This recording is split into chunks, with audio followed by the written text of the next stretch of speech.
Hi everyone, Gabe here, and today I'm going to do my presentation on the era between 1930 and 1945. Thank you for working with my absence. I hope this presentation works all right.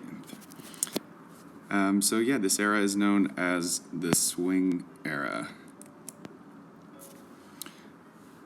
The Swing Era, the 1930s, is often referred to as the height of the Swing Era. It is characterized by large jazz orchestras, often referred to as big bands, that played music with a strong emphasis on a regular driving beat and intricate arrangements. Swing music was highly danceable and became immensely popular. This time period also will cover a bit of the decline of the Swing Era into the early and mid-1940s. So some of the major developments and changes to the music that big bands really had the main presence in the 1930s for a combination of economic and social reasons that we'll get into. And also a major part of the music here was that there were many technological advances happening, and that facilitated the addition of amplification. It really changed the potential of the music. And the dance beat, the dancing was a huge part of this era in jazz music. Major social activity, and so bands generally really emphasize a steady driving dance beat in their arrangements. Through the 1930s, again, the swing era really in that time, and then going into the small combos, the music took a much different, less danceable approach. So some of the major regions for this time period in jazz were New York City, kind of just right in the middle of the Harlem Renaissance, late 1920s, early 1930s, that period, and as well as the influx of a lot of Latin Caribbean musicians, including Puerto Rican and Cuban communities forming in what's known as Spanish Harlem and the surrounding areas in the Bronx and Queens. This kind of set the stage for that area just to be a huge melting pot of creative energy and a cross influence between these cultures, including Black Americans who were leading the Harlem Renaissance movement. So this is New York City. Of course, you have the quintessential performance halls and ballrooms, Carnegie Hall and the Apollo is going to emerge. Then you have Los Angeles, which also played a large part in the notoriety of swing music, with Hollywood being there and a lot of big bands getting the opportunity to perform on television, through movies, radio broadcasts, and I guess just kind of adding a layer of credibility to jazz music. Kind of with less notoriety maybe in the mainstream, but Kansas City just always being a source of incredible arrangers and incredible soloists. Even though bands may have relocated to various other American cities, Kansas City really deserves a lot of credit for kind of the grassroots creation of a lot of this music. So some of the notable influential musicians, again, not the most popular perhaps in the mainstream, but definitely fundamental to the creation of the music in this era. We have Mario Bauza, kind of being one of the most prominent Cuban American musicians, working in New York City area, in the early 30s, but really coming to be more prominent with his work with Dizzy Gillespie and kind of the Cuban bebop connection a little bit later in the 40s. Dizzy Gillespie, of course, playing around during this time, mostly playing as a sideman in various big bands. Fletcher Henderson, really the motor behind the success of the swing era, being the arranger for Benny Goodman's really famous hits during the swing era. Again, Kenny Clarke, not as much playing his famous recordings in bebop yet, but working in small combos. Charlie Christian, one of the most well-known early electric guitarists, and Charlie Parker, arriving to New York City from Kansas City, kind of going back and forth during these periods. Thelonious Monk in Harlem playing basically stride piano gigs for the most part, and just starting to develop a new sound on the piano. And Billie Holiday also kind of as a side musician at this time. So these names are obviously going to be coming up in the next presentation, coming up in the bebop era, but I think it's worth noting that all these figures were working at this time, and although they weren't necessarily playing bebop or in the main recognition of the swing era, they were definitely pushing the music forward. And then here you get your list of well-known, swing band leaders, and you've got Cab Calloway, Paul Whiteman. Paul Whiteman was maybe coming off the tail end of the 1920s, just kind of more of a classical orchestra, kind of debatable whether it was jazz, but very well known for putting together a jazz version of George Gershwin's Rhapsody in Blue, kind of like, which was significant because it just attached that name jazz to something that the mainstream public might not have been very accepting of at the beginning of the 1930s. Louis Armstrong, by this point, just mostly touring, not so much influencing musicians. Count Basie, very active during these times. Duke Ellington, very active. Benny Goodman, named the king of swing. And Ella Fitzgerald, another vocalist, working with Chick Webb at this time. So now we get into the social context of this era, and this is known as the era of racial integration. So figuring out how Black Americans who are relocating to northern cities, how that's going to look, how that's going to work in social context. And I like this quote. During the era of racial integration, jazz bands that were comprised of mixed races made a powerful statement to the general population that musicians should be judged by their abilities, not by their race. So this was the potential of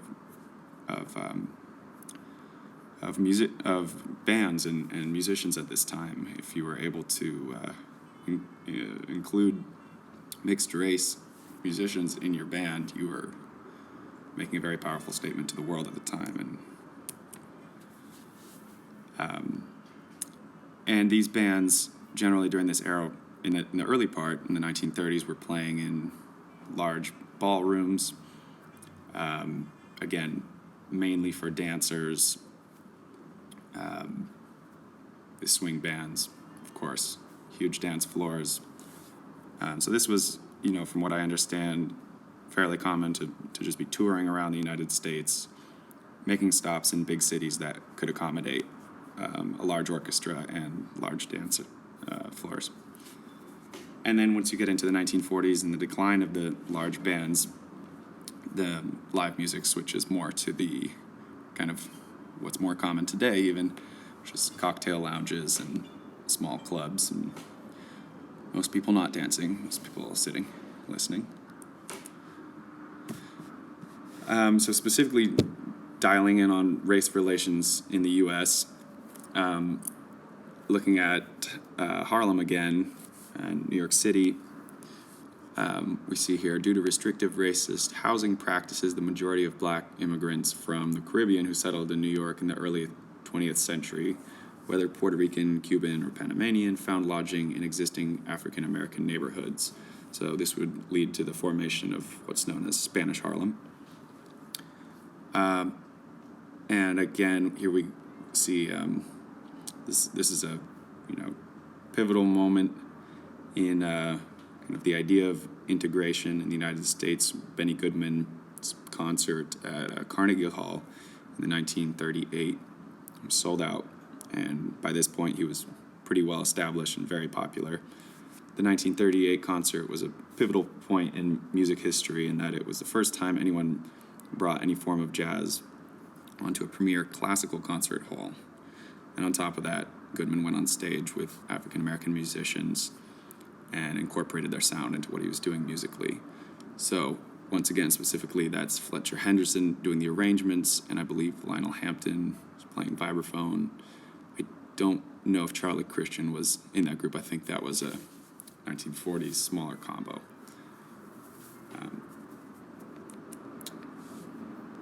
So kind of within the musicians themselves, one thing that was very common was to be traveling with these bands throughout the world, doing concerts and kind of solidifying the presence of jazz as an American art form, as a legitimate art form.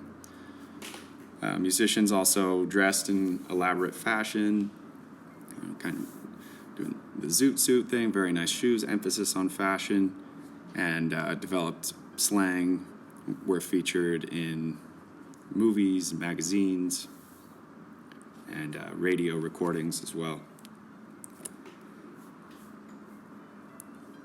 So looking at the economic context of this era of music, arguably the most important period of in relation to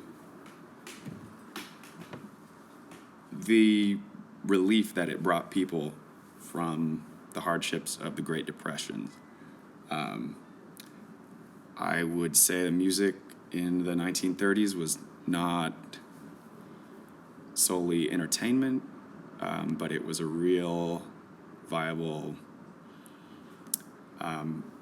contribution to the general public's well-being. To go and dance, to get dressed up, to have a reason to celebrate during such a difficult time with so much unemployment and scarcity of resources was a pretty great feeling to be providing that service for society.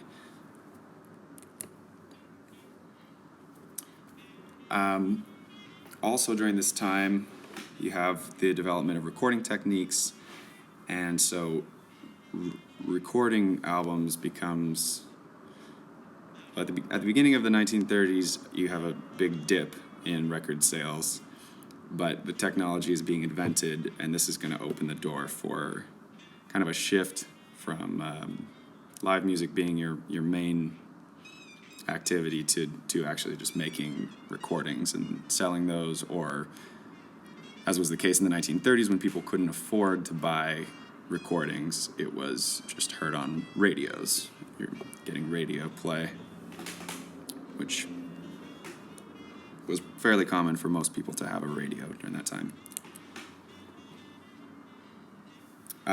Again, just emphasizing that there was very little work for anyone, but especially musicians and artists during that time, and you had to be very well connected to find work in a big band, to find work in a touring band, dance band, even a small combo. I imagine it set the bar very high for musicianship, and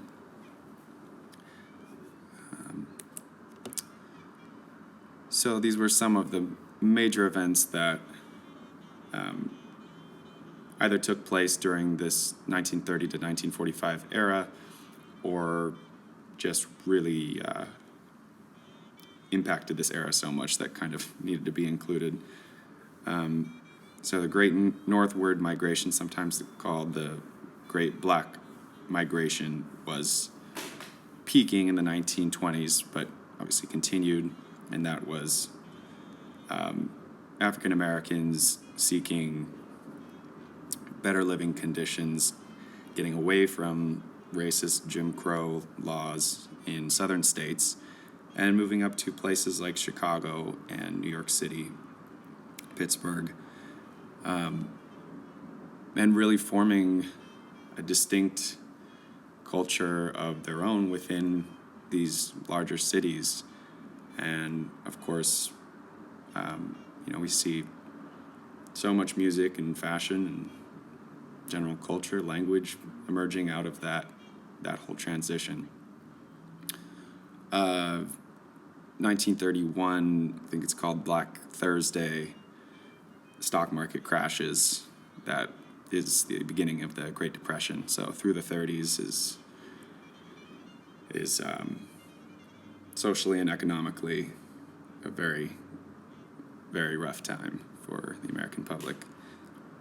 I also think it's important to include the 1941 Puerto Rican Naturalization Act that essentially stated that Puerto Ricans born on the island were considered American citizens and could travel freely between Puerto Rico and the U.S., and many relocated to New York City.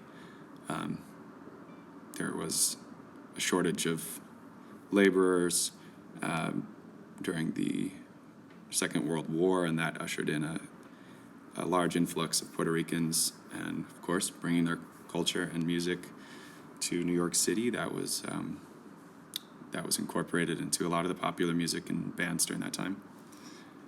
And then right at the end of this, the scope of this study is, of course, the end of World War II. And the swing era had kind of already been in decline earlier than 1945, but that really shifted the function needed out of musicians and bands. I imagine that during the war, playing music that was uplifting and hopeful was very important, and we have the post-war kind of perspective, and everybody is processing what had happened and what's coming next. The nature of the music and art naturally changed. So just to conclude, one of my findings for this very preliminary research in this era, jazz during the swing era provided a source of emotional relief from the struggles of the Great Depression for the general population, and set a model for racial integration through the inclusion of Black and Latino musicians in mainstream cultures and other races as well. The decline in available work for musicians and simultaneous technological advances ushered in an era of smaller bands and shifted the focus to making recordings rather than live performances. And that's it for me. Once again, thank you so much for working with my schedule conflict today, and I hope this presentation works smoothly over there. Looking forward to seeing y'all later this week.